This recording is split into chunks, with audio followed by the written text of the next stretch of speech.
Nashi! Loving sacrifice!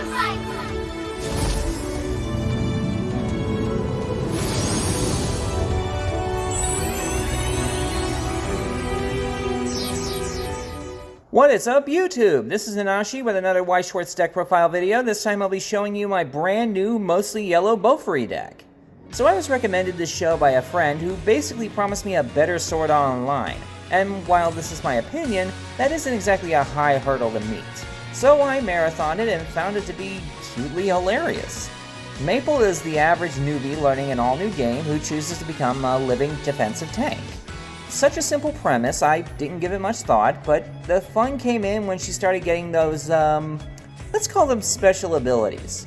And when it came to translating that into the game itself, it led to a lot of different Maple-themed builds that all had unique potential. The red atrocity build to do high damage, the blue machine god build for heavy manipulation, even the green build with a Sally focus, all fantastic and unique. But in the end, I settled for what I call a butt frustration yellow build focused on Maple and the twins, with a small blue splash to round it out. And you'll see what I mean when we take a closer look.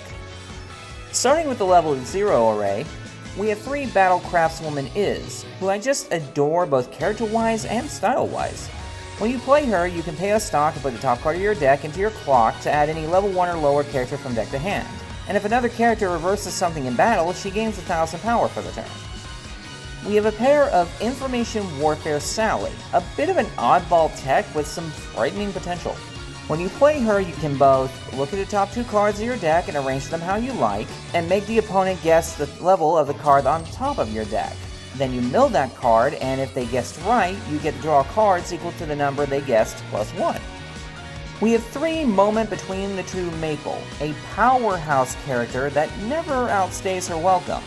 She gains 4,000 power during the opponent's turn, and by paying a stock and putting her into the waiting room, she lets you look at the top 4 cards of your deck, add 1 game character among them to your hand, and send the rest to the waiting room.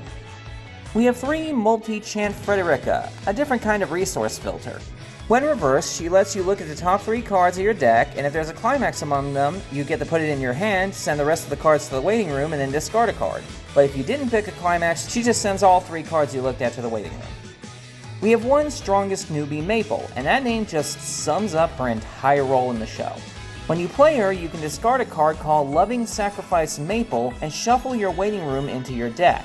And if you happen to be at level 3 while she's out, you can pay a stock and send her from the stage to the waiting room to play any Maple character from hand where this Maple was, theoretically playing a level 3 Maple at a discount.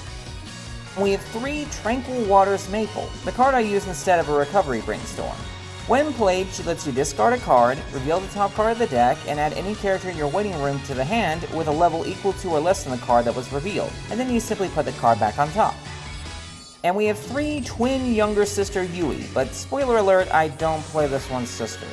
She can't side attack, but when you play her, you can pay a stock and discard a Climax to put any Climax in waiting room to hand, which complements the Frederica nicely if you didn't get the Climax you wanted. Next is the level 1 array. We have a playset each of Battle Ready Force Mei and Battle Ready Force Yui. They both gain 500 attack during your turn for every other game character you control, and both of them share a Climax combo with the same Climax card. Once per turn, when her attack damage is cancelled, Mei can stock charge any game character out of the waiting room, then reveals the top card of the deck and adds it to the hand if it's a game character. Yui's ability does the exact same thing, but it can trigger multiple times in a turn and only activates when the opponent levels up, and she has to be in the center stage. And we have a pair of Winning Formula Maple, a back row character this deck desperately needs. She gives all characters in front of her 500 power times their level, and once in a turn, she can give a character 1,000 power if you use any activate ability. Next is the level 2 array. We have a pair of For the Win Kanade, who admittedly is one of the biggest reasons for the blue splash.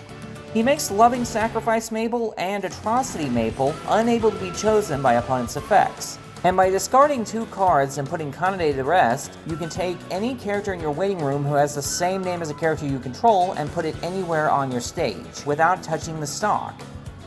And we have a pair of Passion for Crafting Is, who majorly synergizes with Winning Formula.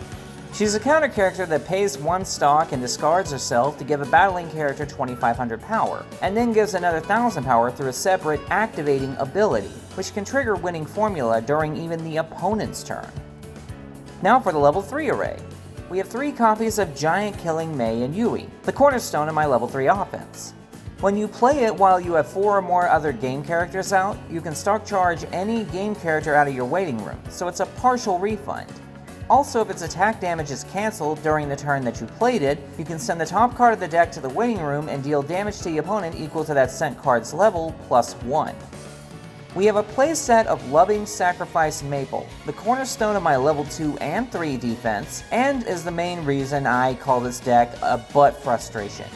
She's an early player if you have 2 or fewer climaxes in the waiting room, thank you strongest newbie.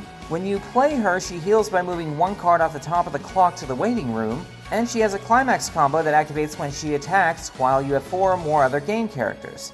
Until the end of the opponent's turn, she gains 2500 power and anything in front of her loses 2 soul.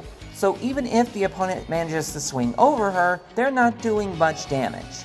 And speaking of damage, we have 3 Unexpected Bonus, an event that's a bit expensive to play, but it can really help push in that last bit of damage you need. Each character is given the once-in-a-turn ability of dealing 1 damage if any of their attack damages are cancelled. And finally, we have the Climax cards. We have a playset of Destroyer. When played from hand, all characters gain 2 soul. When triggered for an attack check, the attacker gets 2 soul. And we have a playset of Loving Sacrifice. When played from hand, all characters get 1000 power and a soul, but when triggered for an attack check, it lets you take any character in the waiting room with a soul marker and either put it in their hand or put it in the stock. And that is the deck.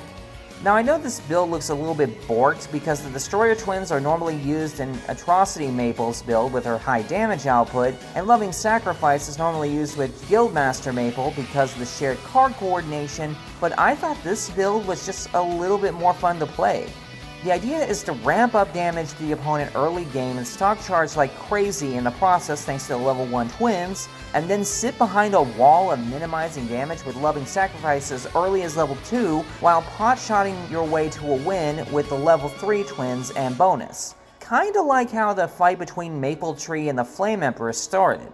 It's a bit basic, but this slower defensive build turned out to be a nice change of pace from the other decks I've used up to now, and I quite enjoy it. Also, it's fun to use when you want to mess with poor-tempered opponents. I thank you for watching the deck profile video, and if you can think of any way I can improve this mostly yellow deck, feel free to let me know. In the meantime, this has been Anashi, signing out.